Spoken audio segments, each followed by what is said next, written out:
તૈયાર થતા યાત્રિકોને એક જ સ્થળે 51 શક્તિપીઠના દર્શનનો લાભ મળતો થયો છે. ₹61 કરોડના ખર્ચે નિર્માણ થયેલા આ પરિક્રમા પથ અને લાઇટ એન્ડ સાઉન્ડ શો શરૂ થતાં યાત્રાળુની સંખ્યામાં મોટો વધારો જોવા મળ્યો છે.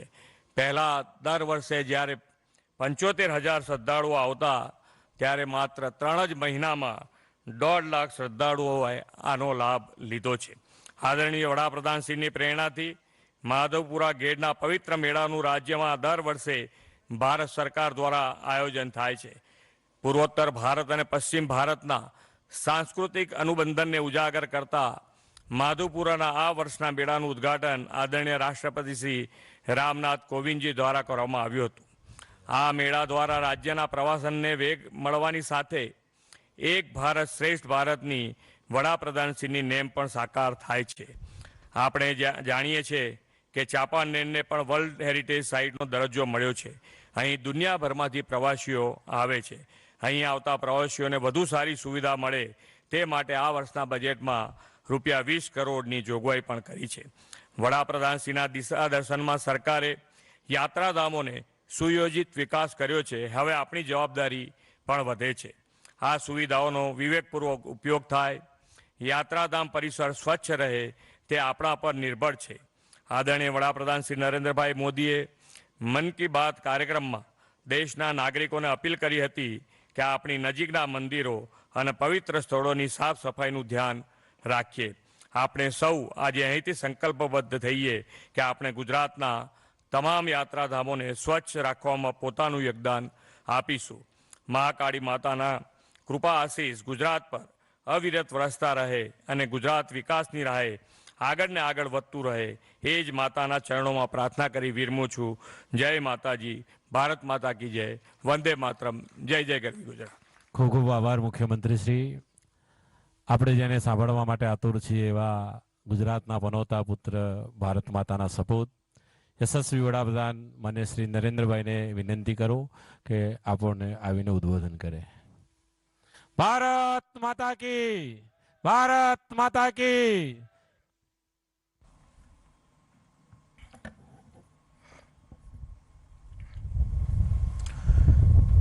कार्यक्रम में उपस्थित गुजरात के लोकप्रिय मुख्यमंत्री श्री भूपेंद्र भाई पटेल, कालिका माताजी मंदिर ट्रस्ट के प्रेसिडेंट श्री सुरेंद्र भाई पटेल, राज्य सरकार के मंत्री भाई पूर्णेश मोदी, यहाँ उपस्थित सभी वरिष्ठ पूज्य संतगण, सभी श्रद्धालु साथी, देवी और सज्जनों, आज कई वर्षों के बाद पावागढ़ मां काली के चरणों में आकर के कुछ पल बिताने का, आशीर्वाद प्राप्त करने का सौभाग्य मिला. मेरे लिए जीवन की बड़ी धन्य पल है. सपना जब संकल्प बन जाता है और संकल्प जब सिद्धि के रूप में नजर के सामने होता है तो उसका आनंद कितना हो सकता है इसकी आप कल्पना कर सकते हैं. आज का ये पल मेरे अंतर मन को विशेष आनंद से भर देता है. कल्पना कर सकते हैं 5 शताब्दी के बाद और आजादी के 75 साल बीतने के बाद 5 शताब्दी तक मां काली के शिखर पर ध्वजा नहीं फहरी थी. आज मां काली के शिखर पर ध्वजा,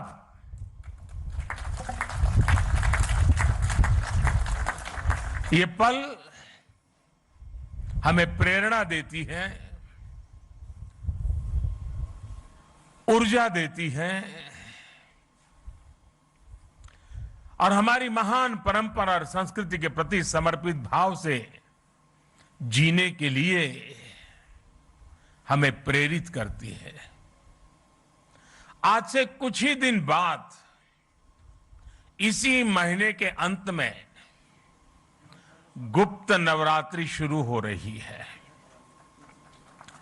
गुप्त नवरात्रि से ठीक पहले पावागढ़ में मां काली का ये शक्तिपीठ महाकाली मंदिर अपने भव्य और दिव्य स्वरूप में हमारे सामने है।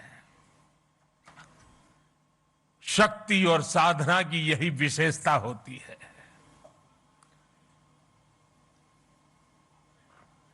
गुप्त नवरात्रि है, लेकिन शक्ति सुप्त नहीं होती है, शक्ति कभी लुप्त नहीं होती है। जब श्रद्धा, साधना और तपस्या फलीभूत होते हैं तो शक्ति अपने पूर्ण वैभव के साथ प्रकट हो जाती है। पावागढ़ में महाकाली के आशीर्वाद से हम गुजरात और भारत की उसी शक्ति का प्राकट्य देख रहे हैं। आज सदियों बाद महाकाली का ये मंदिर अपने विशाल स्वरूप में हमारे सामने हमारे मस्तक को भी ऊंचा कर देता है। आज सदियों बाद पावागढ़ मंदिर में एक बार फिर शिखर पर ध्वज फहरा रहा है। ये शिखर ध्वज केवल हमारी आस्था और आध्यात्म का ही प्रतीक नहीं है। ये शिखर ध्वज इस बात का भी प्रतीक है कि सदियां बदलती हैं, युग बदलते हैं, लेकिन आस्था का शिखर शाश्वत रहता है। भाई और बहनों, अयोध्या में आकर आपने देखा होगा भव्य राम मंदिर आकार ले रहा है। काशी में विश्वनाथ धाम हो या फिर मेरे केदार बाबा का धाम हो, आज भारत के आध्यात्मिक और सांस्कृतिक गौरव पुनर्स्थापित हो रहे हैं। आज नया भारत अपनी आधुनिक आकांक्षाओं के साथ साथ अपनी प्राचीन धरोहर को भी, अपनी प्राचीन पहचान को भी उसी उमंग और उत्साह के साथ जी रहा है। हर भारतीय उस पर गर्व कर रहा है।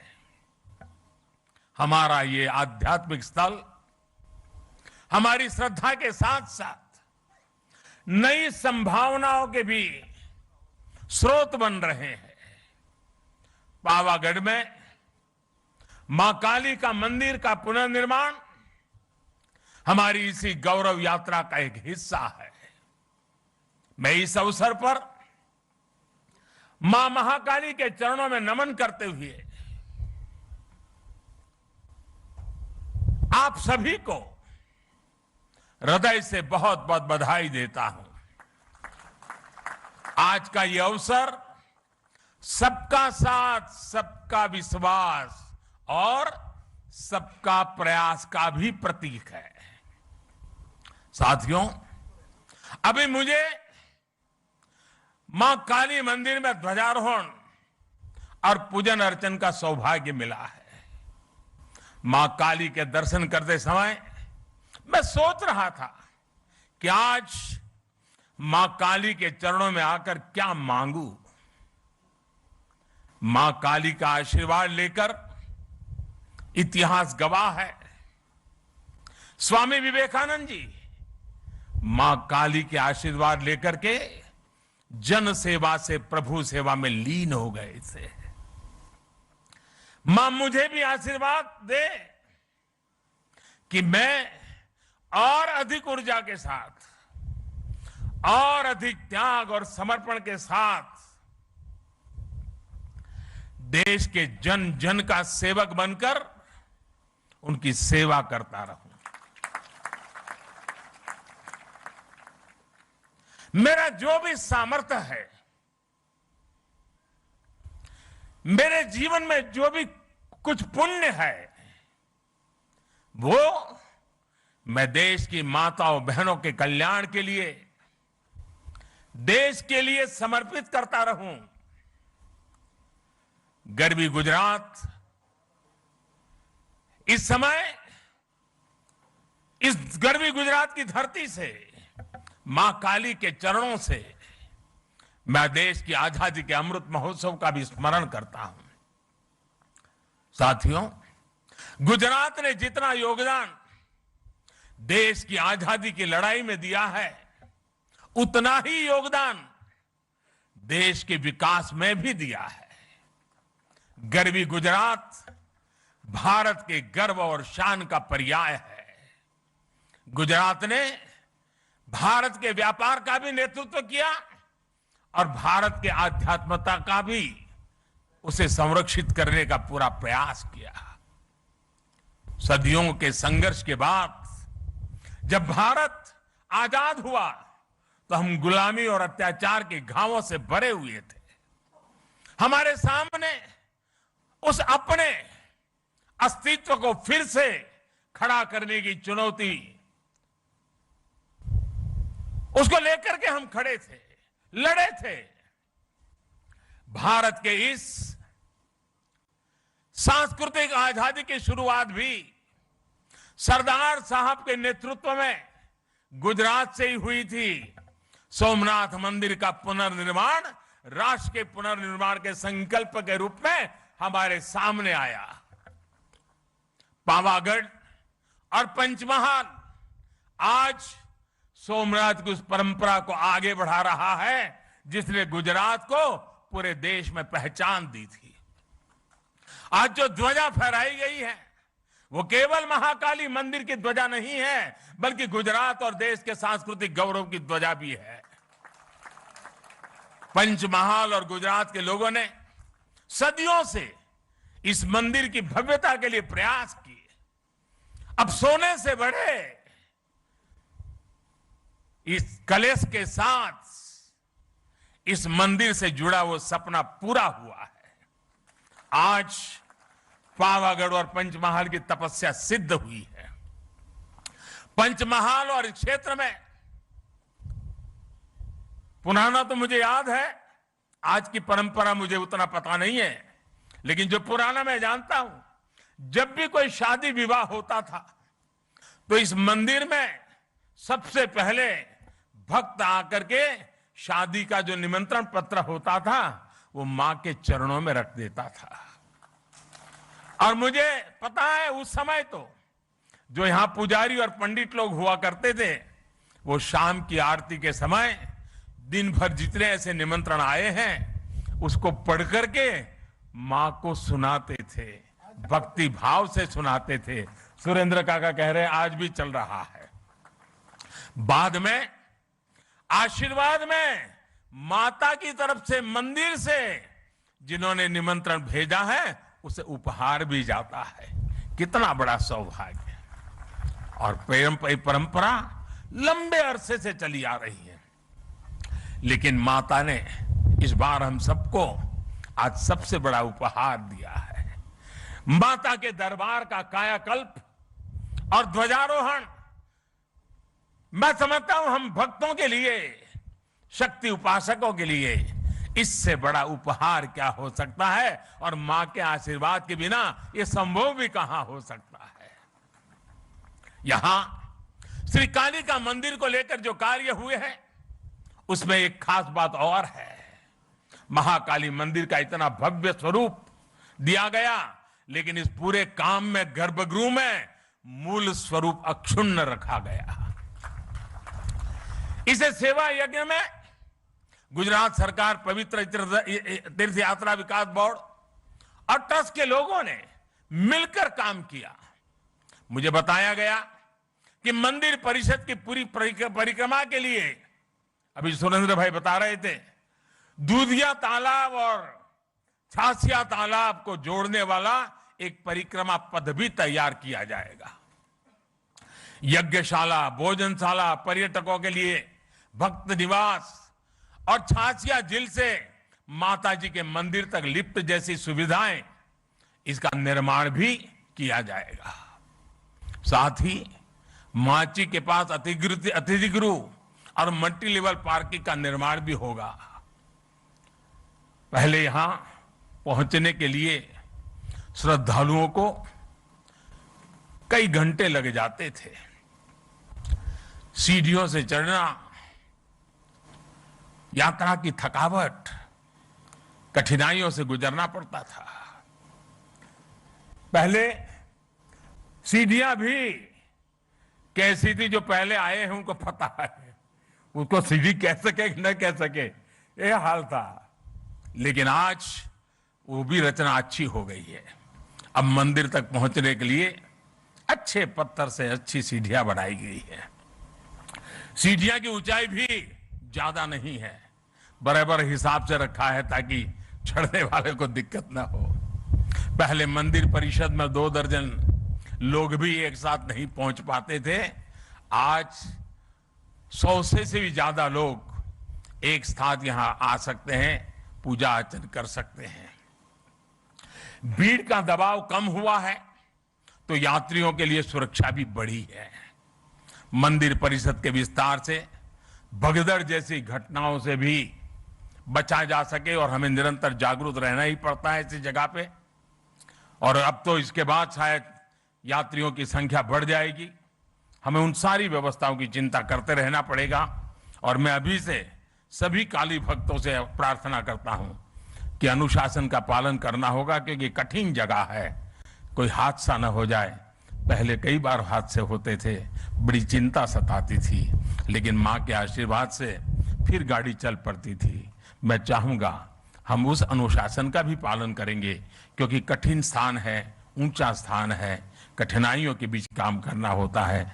तो हम जितना अनुशासन का पालन करेंगे, यात्रा भी अच्छी होगी, मां के आशीर्वाद भी प्राप्त होंगे। पहाड़ी के ऊपर जो दुधिया तालाब है, उसे भी डेवलप किया जा रहा है। इस तालाब के चारों तरफ एक परिक्रमा सर्कुलर पथ बनाया है। इससे भी लोगों को काफी आसानी हुई है।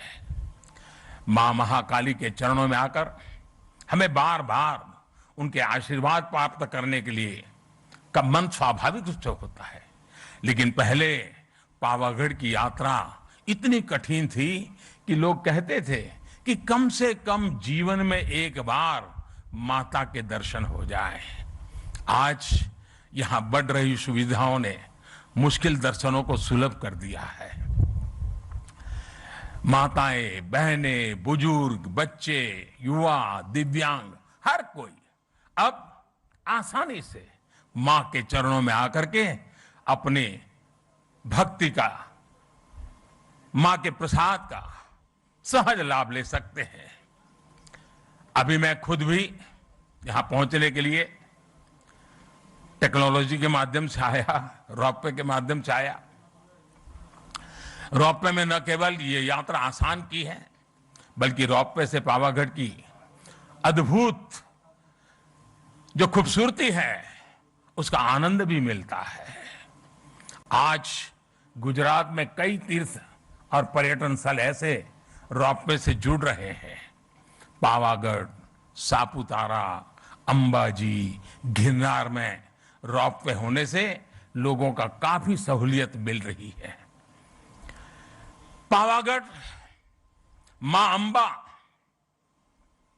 और सोमनाथ, द्वारकेश की आशीर्वाद से ही गुजरात गरवी गुजरात बना है। गुजरात के महान कवि नर्मद ने गुजरात की सांस्कृतिक महिमा का वर्णन करते हुए लिखा है, उत्तर मामा अंबा मात, पूरब मां काली मात, छे दक्षिण दिशा मां करता रक्षा कुंतेश्वर महादेव ने सोमनाथ ने द्वारके से पश्चिम केरा देव छे सहाय मां साक्षात जय जय गरवी गुजरात। आज गुजरात की यही पहचान आसमान छू रही है। कवि नर्मदे गरवी गुजरात की पहचान के रूप में जिन सांस्कृतिक केंद्रों का नाम लिया है, आज वो सभी तीर्थ एक नई विकास यात्रा पर आगे बढ़ रहे हैं। आस्था के साथ साथ तीर्थों और मंदिरों के विकास में आधुनिक तकनीक का इस्तेमाल किया जा रहा है। सभी तीर्थों पर यात्री सुविधाओं का विकास किया गया है। गुजरात के तीर्थों में अब दिव्यता भी है, शांति भी है, समाधान भी है, संतोष भी है, और इससे बड़ा सुख क्या हो सकता है। अगर माता के ही मंदिरों की बात करें, शक्ति के सामर्थ्य की बात करें, तो हम गुजरात के लोग इतने भाग्यवान रहे हैं, और मां शक्ति की पूजा करने वाले भक्तों के लिए गुजरात में तो पूरा एक शक्ति चक्र है, एक शक्ति रक्षा चक्र है। गुजरात का रक्षा कवच के रूप में वो काम कर रहा है। गुजरात के अलग अलग क्षेत्रों में विराजमान शक्ति रूपेण माताएं गुजरात का निरंतर आशीर्वाद देती हैं और गुजरात की रक्षा करती है। बनासकांठा में मां अंबाजी, पावागढ़ में मां काली, चोटीला में चामुंडा मां, ऊंझा में उमिया मां, कच्छ में के माताजी नो मढ़ आशापुरा मां, नवसारी के पास उनाई माता, डेड़िया के पास देवमोगरा मां, भावनगर के पास खोडियार मां, महसाना के पास बहुचर मां, उधर हमारे खोड़ल धाम, उधर उमिया धाम, गिरनार के ऊपर अंबा मां, अनेक माताएं हर कोने में हमें निरंतर आशीर्वाद रहे। यानी हम कह सकते हैं कि हम पर एक शक्ति का आशीर्वाद है। अंबाजी में गब्बर फुट हिल्स, अभी हमारे भूपेंद्र भाई वर्णन कर रहे थे, 3D वीडियो प्रोजेक्शन मैपिंग की शुरुआत की गई है। साथ में महाआरती भी शुरू की गई है। केंद्र की प्रसाद योजना के तहत गब्बर तीर्थ का पुनरुद्धार भी किया जा रहा है। अंबाजी मंदिर परिसर के विकास की योजना पर भी काम चल रहा है। कोटेश्वर महादेव मंदिर, रिंछड़िया महादेव मंदिर जैसे पुण्य स्थानों का विकास भी किया जा रहा है। अभी कुछ समय पहले मुझे सोमनाथ मंदिर में भी कई विकास कार्यों के लोकार्पण का अवसर भी मिला था। द्वारिका में भी घाटों, यात्री सुविधाओं और मंदिरों के सौंदर्यीकरण पर भी काम किया गया है।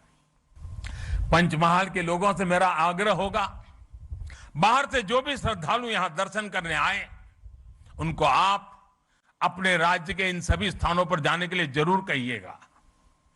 माधोपुर में जहां भगवान श्री कृष्ण और रुक्मणी का विवाह हुआ था, वहां रुक्मणी मंदिर का पुनर्विकास भी किया जाएगा।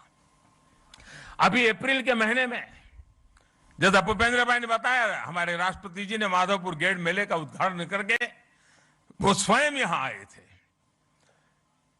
तीर्थों का ये विकास केवल आस्था के विकास का विषय तक से ही सीमित नहीं है, बल्कि हमारे तीर्थ समाज की गतिशीलता और राष्ट्र की एकजुटता के भी एक बड़े महत्वपूर्ण जीवंत प्रतीक है। इन तीर्थों और मंदिरों में आने वाले श्रद्धालु अपने साथ कई नए अवसर भी लेकर आते हैं। किसी भी क्षेत्र में पर्यटन बढ़ता है तो रोजगार भी बढ़ता है, इंफ्रास्ट्रक्चर का भी विकास होता है। हमारे तीर्थ यात्रियों को स्थानीय संस्कृति से तो परिचित करवाते ही हैं, स्थानीय कला, कौशल, शिल्प का भी प्रचार प्रसार होता है। हम सभी इस बात के गवाह हैं। हमारा केवड़िया, वहां का हमारा Ekta Nagar, statue of unity, उसके बाद वहां पर्यटकों की जो संख्या बढ़ी है, आज दुनिया में महत्वपूर्ण पर्यटन क्षेत्रों में वो एक डेस्टिनेशन के रूप में जाना जाने लगा है। दुनिया में उसने भी जगह बना ली है। इसी तरह सुविधाएं बढ़ने के बाद काशी विश्वनाथ धाम और चार धाम यात्रा में भी श्रद्धालुओं की संख्या नित्य नए रिकॉर्ड बना रही है। इस बार तो केदारनाथ में अभी तो कुछ ही सप्ताह हुए हैं, सारे रिकॉर्ड तोड़ दिए हैं, इतने यात्री वहां पहुंचे हैं। पावागढ़ के विकास से मंदिर में आने वाले श्रद्धालुओं की संख्या बढ़ेगी। तो उसका लाभ बड़ौदा हो, पंचमहाल हो, इस पूरा हमारा वनवासी पट्टा हो, हमारे आदिवासी भाई बहन हो, सबके जीवन में एक बहुत बड़ी ताकत भरने वाला है। जो श्रद्धालु मंदिर में आएंगे वह यहां से विरासत वन भी जाएंगे। विरासत वन प्रकृति, पर्यावरण, परंपरा और आयुर्वेद जैसे विषयों पर देश के लिए एक बड़ा आकर्षण और प्रेरणा का केंद्र बन सकता है। इसी तरह आर्कियोलॉजिकल पार्क और पावागढ़ किला के लिए भी आकर्षण बढ़ने वाला है। विकास ये कार्य पंचमहाल को देश में प्रमुख पर्यटन स्थल के रूप में उभरने में मदद करेंगे। पावागढ़ में अध्यात्म भी है, इतिहास भी है, प्रकृति भी है, कला संस्कृति भी है। यहां एक और मां महाकाली का शक्तिपीठ है तो दूसरी ओर जैन मंदिर की धरोहर भी है। यानी पावागढ़ एक तरह से भारत के ऐतिहासिक विविधता के साथ सर्वधर्म समभाव का केंद्र रहा है।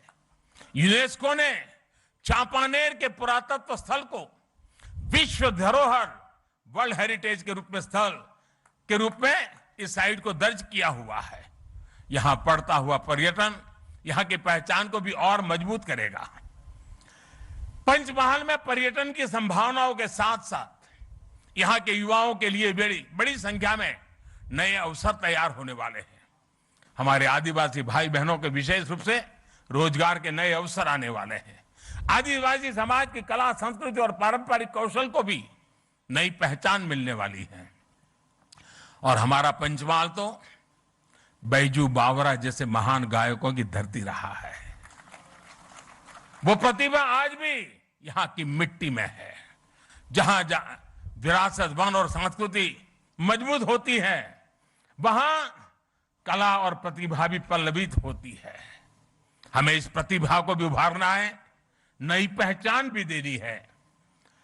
चांपानेर वो जगह है जहां साल 2006 में गुजरात का गौरव बढ़ाने वाली ज्योतिर्ग्राम योजना की शुरुआत हुई थी।